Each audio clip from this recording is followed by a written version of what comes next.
আমি ইমাম আলসী রহিমাহুল্লাহের একটি অত্যন্ত সুন্দর বক্তব্যের কথা মনে করি। বহু বছর আগে আমি তার একটি ব্যাখ্যা পড়ছিলাম যা আজও আমার হৃদয়ে গভীরভাবে গেঁথে আছে। তিনি বলেছিলেন, যখন একটি শিশু ছোটে থাকে তখন সে সবসময় ওপরে তাকায়, সে ওপরে উঠতে চায়, উচ্চতে চড়তে চায়, আরও সামনে এগিয়ে যেতে চায়। তার পুরো জীবন যেন ঊর্ধ্বমুখী এক যাত্রা। কিন্তু যখন মানুষ বৃদ্ধ হয়ে যায় তখন তার পিঠ ধীরে ধীরে নো আসে, সে আর আগের মতো সোজা হাঁটতে পারে না, তার দৃষ্টি নিচের দিকে নেমে আসে। ইমাম আলসী রহিমাহুল্লাহ কত চমৎকারভাবে বলেন, বৃদ্ধ মানুষটি তখন যেন নিজের ভবিষ্যৎ ঠিকানার দিকেই তাকিয়ে থাকে। সে ধীরে ধীরে সেই মাটির কাছাকাছি চলে আসে যেখানে একদিন তাকে সমাহিত করা হবে। সুবহানাল্লাহ। আমি এই কথাগুলো নিয়ে যত ভাবি ততই উপলব্ধি করি মানুষের জীবন কত গভীর এক শিক্ষা বহন করে। আমি এরপর আমার জীবনের আরেকটি বাস্তবতার কথা ভাবি। যখন আমাদের সন্তানরা ছোটে থাকে তখন তারা প্রায়ই রাতে আমাদের ঘুমাতে দেয় না। কখনো তারা কান্না করে, কখনো তাদের পেটে ব্যথা হয়, কখনো পানি চায়, কখনো অন্য কোনো প্রয়োজন হয়। আবার কখনো এমনও হয় তারা শুধুই মনোযোগ পাওয়ার জন্য কান্না করে।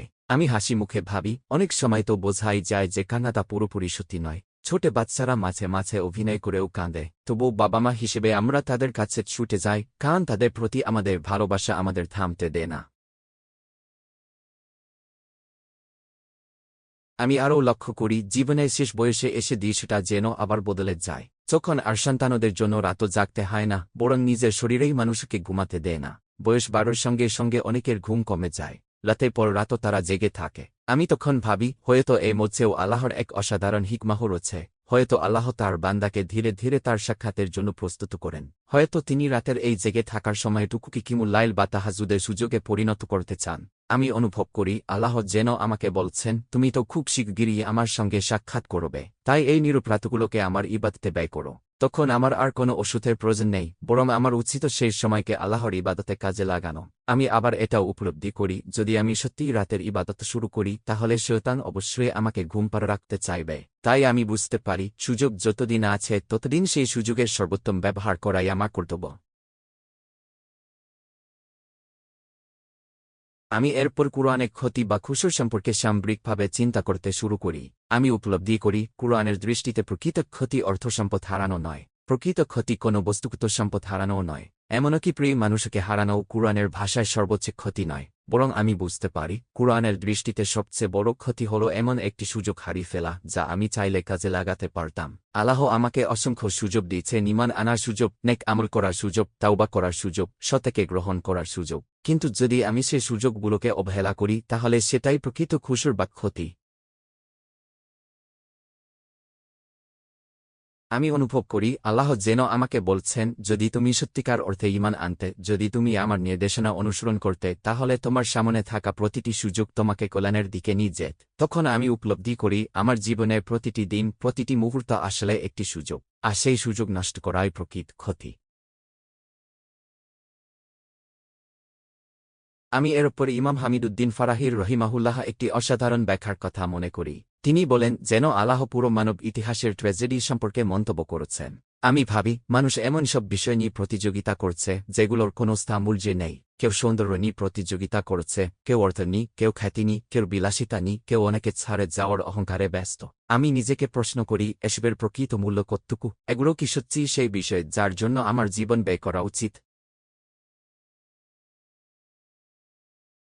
আমি তখন গভীরভাবে উপলব্ধি করি, মানুষের উচিত ছিল এমন বিষয় নিয়ে প্রতিযোগিতা করা যা আল্লাহর কাছে মূল্যবান। নেক আমল, ইখলাস, তাকো, ইবাদত, মানুষের উপকার করা, এসবেই তো প্রকৃত প্রতিযোগিতার বিষয়।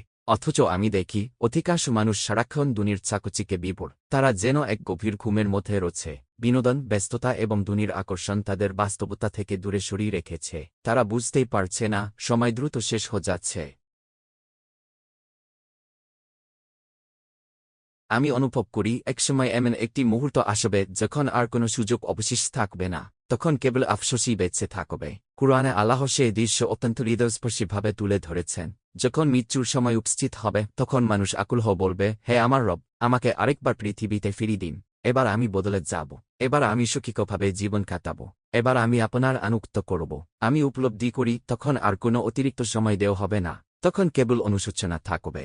মানুষ তখন বুঝবে যে সময় তার হাতে ছিল সেটির যথাযথ ব্যবহার সে করেনি। আমি আন্তরিকভাবে দোয়া করি আল্লাহ যেন আমাকে এবং আমাদের সবাইকে সেই ভয়াবহ অনুশোচনাকারীদের অন্তর্ভুক্ত না করেন।